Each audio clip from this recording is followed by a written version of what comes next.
नमस्कार दोस्तों, टेंसेस की सीरीज को आगे बढ़ाते हुए आज हम बात करेंगे tense number 6 future continuous tense. तो इस टेंस को शुरू करने से पहले एक बार वीडियो को लाइक और शेयर कर दीजिए। चैनल में पहली बार हो तो चैनल को सब्सक्राइब कर लीजिए। तो चलिए वीडियो को शुरू करते हैं। तो सबसे पहले हम इसकी पहचान देखेंगे। इसकी पहचान होती है कि इस टेंस के वाक्यों में यह पता चलता है कि आने वाले समय में कार्य जारी रहेगा, अर्थात भविष्य काल में होने वाले काम को जारी रहने के बारे में बताया जाता है।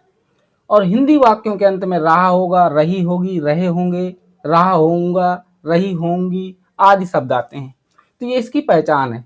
इसकी मेन पहचान आपको ये याद रखनी है कि अंत में रहा होगा, रही होगी, रहे होंगे, रहा होऊंगा, रही होंगी ये शब्द आते हैं।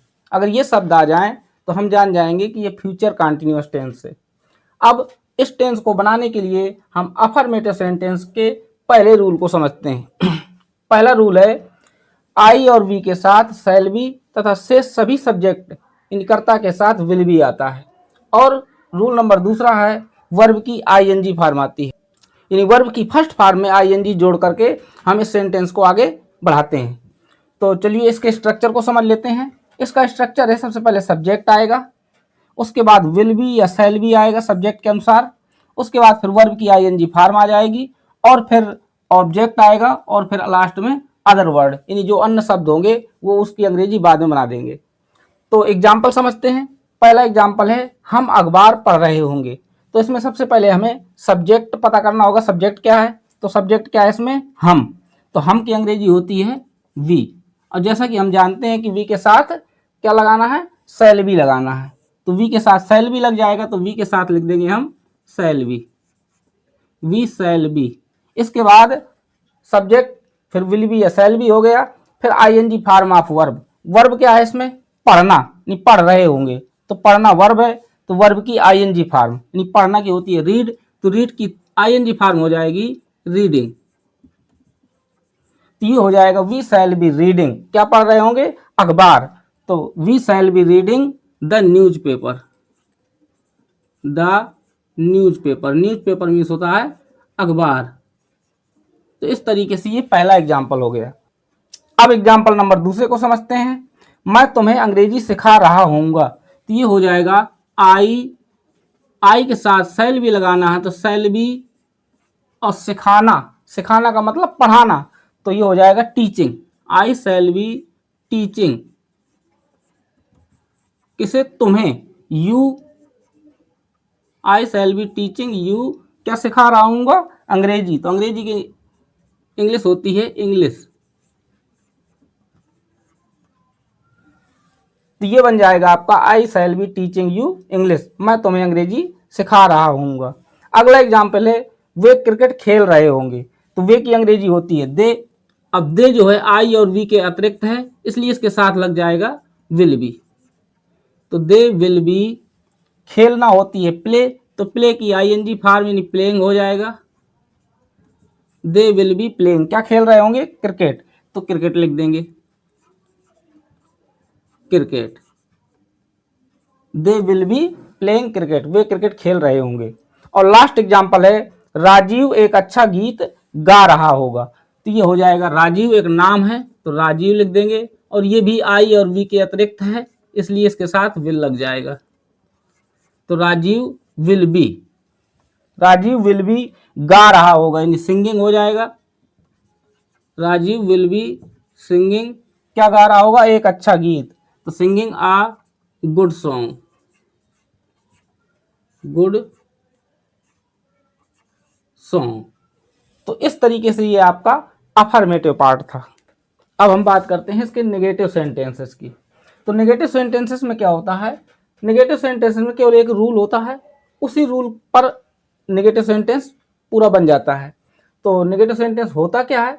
नेगेटिव सेंटेंसेस में विल बी शैल बी के बीच में नॉट शब्द आता है तथा शेष अफर्मेटिव सेंटेंस की भांति रहता है। मतलब विल बी या शैल बी के बीच में नॉट लगाना है। सबसे पहले विल या शैल लिख लेना है, उसके बाद नॉट लिखना है, फिर बी लिखना है। बहुत सारे बच्चे यहाँ पे गलतियां करते हैं, विल बी शैल बी एक साथ लिख लेते हैं, उसके बाद नॉट लगा देते हैं, तो वो गलती हो जाती है। तो इसके लिए स्ट्रक्चर क्या है? सबसे पहले सब्जेक्ट आएगा, फिर उसके बाद विल या शैल आएगा, फिर उसके बाद नॉट आएगा, फिर बी आ जाएगा, फिर आईएनजी फॉर्म ऑफ वर्ब आ जाएगी, प्लस ऑब्जेक्ट और प्लस अदर वर्ड। एग्जाम्पल, दादाजी हमें कहानी नहीं सुना रहे होंगे, तो इसमें दादाजी, दादाजी होता है grand father, GRAND, grand father, grand father. फिर इसके बाद विल या सेल, तो विल आ जाएगा ग्रांड फादर के साथ, विल। फिर इसके बाद नॉट लगाना है, grand father will not B, कहानी सुनाना, तो टेलिंग, टेल मीन्स होता है सुनाना, टेलिंग, क्या सुना रहे होंगे, कहानी, तो grandfather will not be telling us, हमें क्या सुना रहे होंगे, एक कहानी, तो a story, STORY, grandfather will not be telling us a story, दादाजी हमें कहानी नहीं सुना रहे होंगे। इस सेंटेंस को हम ऐसे भी बना सकते हैं कि grandfather will not be telling a story, फिर अस को बाद में लिखेंगे तो टू अस कर देंगे। दूसरा एग्जांपल है, वे बाजार नहीं जा रहे होंगे, तो ये बन जाएगा दे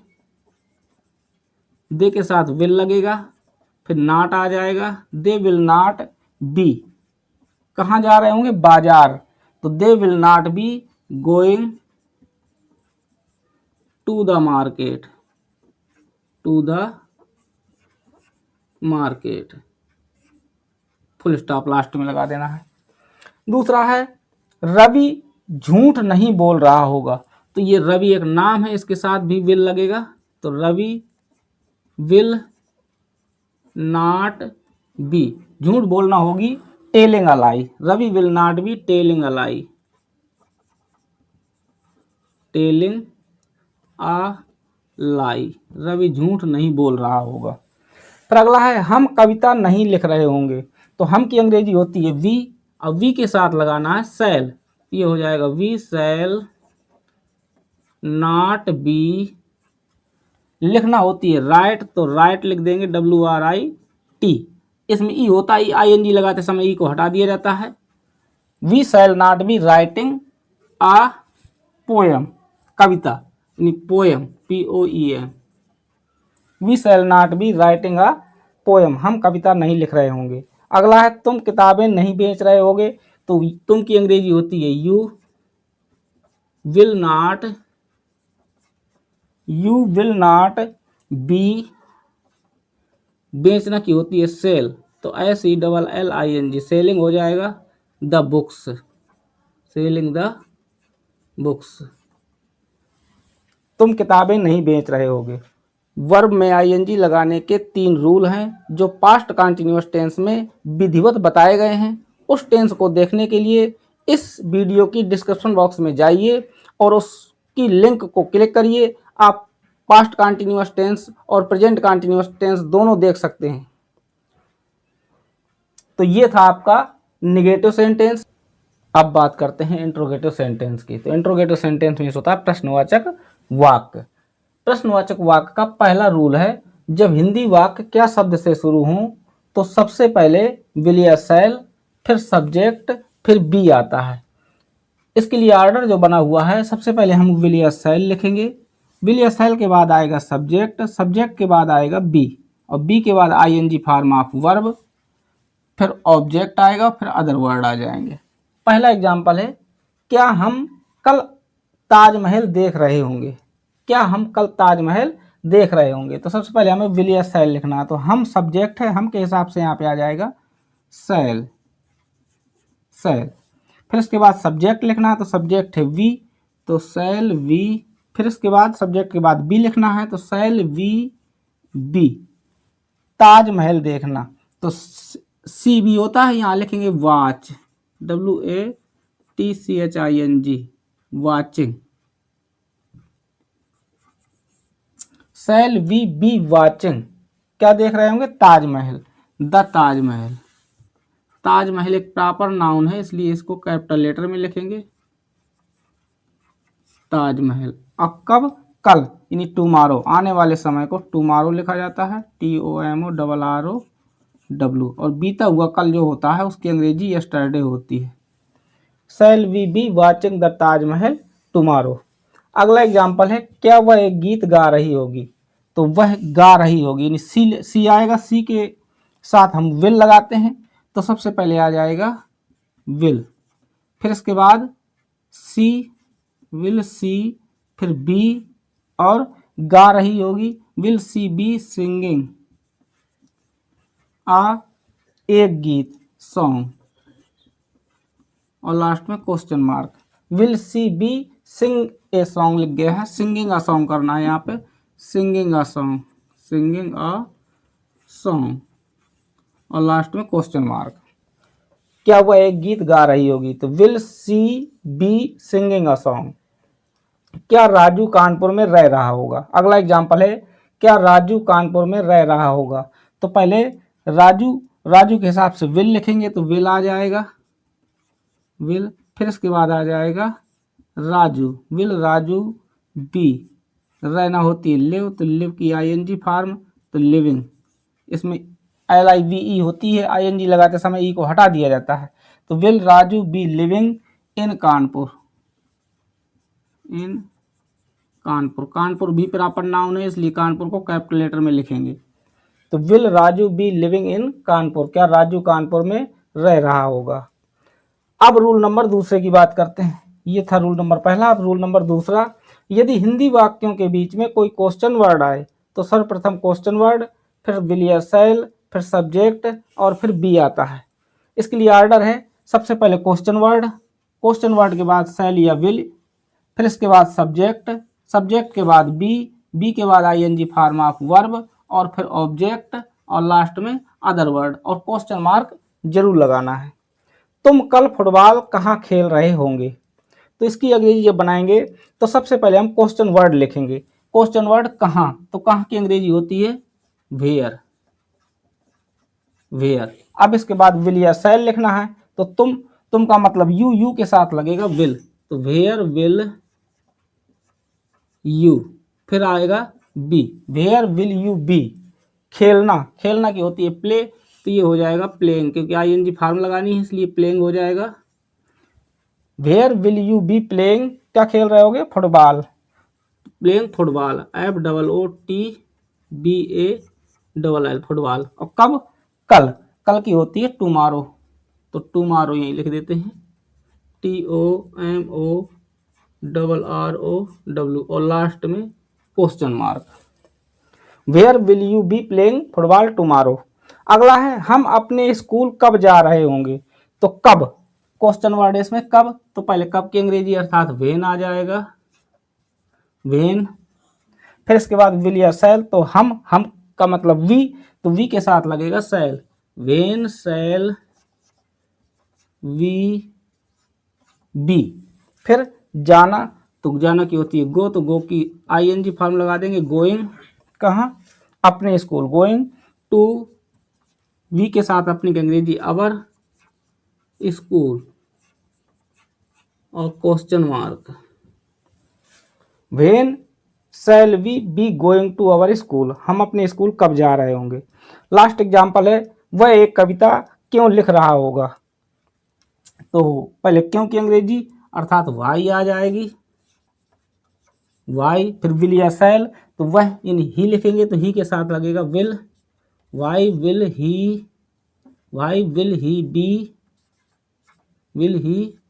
बी लिख रहा होगा, लिखना की होती है राइट, WRITE, तो WRITE को हटा करके ING लगा देंगे, तो why will he be writing एक कविता, अ पोएम, और लास्ट में क्वेश्चन मार्क। तो ये इंट्रोगेटिव सेंटेंस बनाने के दो रूल हैं। पहला रूल है, यदि हिंदी वाक्य क्या शब्द से शुरू हो तो सबसे पहले विल या शैल आता है, और रूल नंबर दूसरा है, यदि हिंदी वाक्यों के बीच में कोई क्वेश्चन वर्ड आए तो सबसे पहले उसी शब्द की अंग्रेजी बनाते हैं, उसके बाद विल या शैल, फिर सब्जेक्ट, और फिर बी लिखा जाता है। अब बात करते हैं रूल नंबर तीसरे की। तो रूल नंबर तीसरा है कि हाउ मच, हाउ मैनी, विच और हुज के साथ उनसे रिलेटेड नाउन्स भी आते हैं। ये इंट्रोगेटिव सेंटेंस में 4 वर्ड ऐसे होते हैं जिनके साथ उनसे रिलेटेड नाउन्स अधिकतर आया करते हैं। तो एग्जाम्पल पहला है, तुम कौन सी कहानी सुन रहे होगे, तो कौन सी कहानी एक साथ इनकी अंग्रेजी बनाएंगे, तो कौन सी की होती है विच, विच मीन्स होता है कौन सा, कौन सी, कौन से, तो विच मीन्स कौन सी। अब उसके साथ लगा हुआ कहानी, तो कहानी की स्पेलिंग इसी के साथ लिख देंगे, विच स्टोरी, कौन सी कहानी। फिर इसके बाद विल या शैल आएगा, तो इसके बाद तुम का मतलब विल लग जाएगा। Which story will you, which story will you be, listen means होता है सुनना, LISTEN, और ING लगा देंगे तो NING हो जाएगा, लिसनिंग। बस क्वेश्चन मार्क लगा देंगे। तुम कौन सी कहानी सुन रहे होगे, which story will you be listening. Example number दूसरा है, वे कितने सेब खरीद रहे होंगे। तो कितने सेब एक साथ अंग्रेजी बनेगी, तो कितने सेब, इन सेबों को हम गिन सकते हैं, इसलिए यहाँ पे हाउ मैनी आ जाएगा। हाउ मैनी, सेब की स्पेलिंग APPLE। अब कितने सेब प्लूरल में है, इसलिए एप्पल्स लिख दिया। How many apples will they be, खरीदना की बाई, तो BUYING, buying. How many apples will they be buying, वे कितने सेब खरीद रहे होंगे। अगला रूल है रूल नंबर चौथा, यदि question word who he subject की भांति कार्य करे तो उसे असर्टिव सेंटेंस की तरह बनाते हैं। यानी जो असर्टिव सेंटेंस था उसी की तरह इसको बनाया जाता है। इसके लिए एग्जाम्पल है, तुम्हें कहानी कौन सुना रहा होगा, तो इसमें कौन शब्द लिखा हुआ है, तो कौन शब्द ही क्वेश्चन वर्ड है और यही सब्जेक्ट की तरह कार्य कर रहा है। तो सबसे पहले हम कौन की अंग्रेजी अर्थात हु लिखेंगे। हु के साथ अधिकतर विल ही लगाते हैं। Who will be, who will be सुना रहा होगा, तो सुनाना क्या होती है, tell. Who will be telling, तुम्हें तो यू हो जाएगा। Who will be telling you a story, एक कहानी अर्थात कहानी। Who will be telling you a story, तुम्हें कहानी कौन सुना रहा होगा। बाजार में फल कौन खरीद रहा होगा, तो फिर कौन शब्द आ गया, तो कौन की अंग्रेजी होती है हु, और हु को साथ लगाना है विल, तो who will be, who will B खरीदना की होती है बाई, तो who will B buying fruits. Who will B buying fruits कहाँ पे, बाजार में, तो in the market, in the market, और लास्ट में क्वेश्चन मार्क लगा देंगे। अगला रूल है, यदि इंट्रोगेटिव सेंटेंस नकारात्मक हो तो सब्जेक्ट के बाद नॉट आता है। एग्जाम्पल, क्या वे एक पतंग बना रहे होंगे, तो क्या वे एक पतंग नहीं बना रहे होंगे, यहाँ पे हम नहीं शब्द लिखना भूल गए हैं, तो यहाँ पे आ जाएगा नहीं। क्या वे एक पतंग नहीं बना रहे होंगे, तो ये बन जाएगा will they, will they not B, subject के बाद नॉट लगाना है, तो विल दे नॉट बी, बनाना की होती है मेकिंग, तो will they not be making a kite, question mark, will they not be making a kite, क्या वे पतंग नहीं बना रहे होंगे। अगला एग्जाम्पल है, वे झूठ क्यों बोल रहे होंगे, क्यों नहीं बोल रहे होंगे, तो यहाँ पे लिख देंगे नहीं, वे झूठ क्यों नहीं बोल रहे होंगे। तो ये बीच में क्वेश्चन वर्ड वाला है, जिसपे क्वेश्चन वर्ड बीच में आए तो सबसे पहले क्वेश्चन वर्ड की अंग्रेजी लिखते हैं, तो पहले आ जाएगा वाई, फिर विल या शैल आएगा, तो वे का मतलब दे के साथ आता है विल, तो वाई विल दे। अब दे के बाद नॉट लगाना है क्योंकि सब्जेक्ट के बाद नॉट आएगा, तो why will they not be, झूठ नहीं बोल रहे होंगे, तो telling a lie, telling a lie, last में question mark. Why will they not be telling a lie, वे झूठ क्यों नहीं बोल रहे होंगे। अगला है, तुम कल दिल्ली क्यों नहीं जा रहे होगे, तो क्यों की अंग्रेजी पहले, तो यहाँ आ जाएगा पहले वाई, फिर आ जाएगा will, why will you not be going to Delhi, DELHI, Delhi, और कल यानी tomorrow, Delhi tomorrow, TOMORROW, last में क्वेश्चन मार्क। तो इस तरीके से ये इंट्रोगेटिव सेंटेंस के 5 रूल खत्म हो गए। दोस्तों वीडियो कैसी लगी कमेंट करके जरूर बताइए। जय हिंद।